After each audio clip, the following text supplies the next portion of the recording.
Hello everyone, welcome to Make Gaming Easy. Today in this video, I'm going to show you how to update Subway Surfers.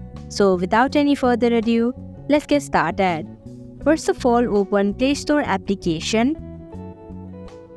Here in the search bar, type in Subway Surfers. Click on Subway Surfers app. Now if this app requires an update, then instead of play button, an update button will be visible. So you'll have to tap on that button and your app will be updated automatically. So that is how you can update Subway Surfers. Thank you for watching Make Gaming Easy. I hope this video was helpful to you. If it was, hit the like button and comment down if you have any questions or feedback.